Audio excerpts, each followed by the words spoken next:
Supreme কোর্টের রায়ে বাগনানের একই স্কুলের ৬ জন শিক্ষকের চাকরি বাতিল। আর তারই জেরে স্বভাবতই সমস্যায় স্কুল কর্তৃপক্ষ। সুপ্রিম কোর্টের রায়ে চাকরি বাতিল হয়েছে রাজ্যের প্রায় ২৬,০০০ শিক্ষক শিক্ষিকা ও শিক্ষাকর্মীর।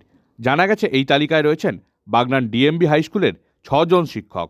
সূত্রের খবর, এর মধ্যে ২জন রসায়নের শিক্ষক ও ১জন করে ভূগোল, অঙ্ক, ইংরেজি ও হিসাবশাস্ত্রের শিক্ষক রয়েছেন। একই সঙ্গে ৬ জন শিক্ষকের চাকরি বাতিল হওয়ায় রীতিমতো সমস্যায় পড়েছে স্কুল কর্তৃপক্ষ। জানা গেছে বর্তমানে বিদ্যালয়ে প্রায় ১৮০০ পড়ুয়া রয়েছে। বিদ্যালয়ের ভারপ্রাপ্ত প্রধান শিক্ষক জানিয়েছেন এই মুহূর্তে ইউনিট টেস্ট চলছে। এর জেরে তারা ভীষণ সমস্যায় পড়লেন।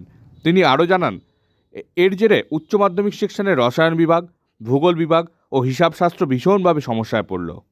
বা নিউজে যেটা দেখেছি সেই পরিপ্রেক্ষিতে আমাদের ইন্ডিয়া স্কুল থেকে জন শিক্ষক শিক্ষিকা ওই আওতায়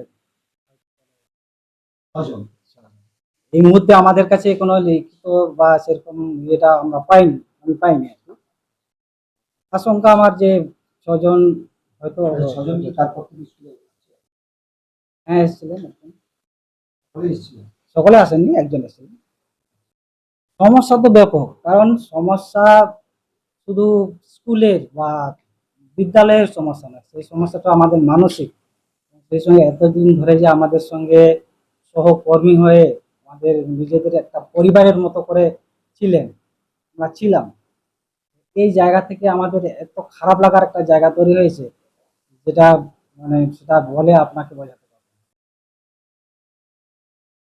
কারণ আমাদের সহকর্মীরা তো বটে, তার পাশাপাশি আমরাও কিন্তু ব্যাপকভাবে বিধ্বস্ত।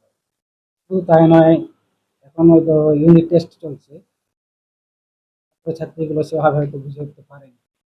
পরের দিকে যখন ক্লাস শুরু হবে সেই সময় ব্যাপক সমস্যা তৈরি হবে, কিংবা ওরা যখন জানতে পারবে এই ব্যাপার, কিন্তু কিভাবে আমরা সামাল দেবো সেটা বুঝে উঠতে পারবো না।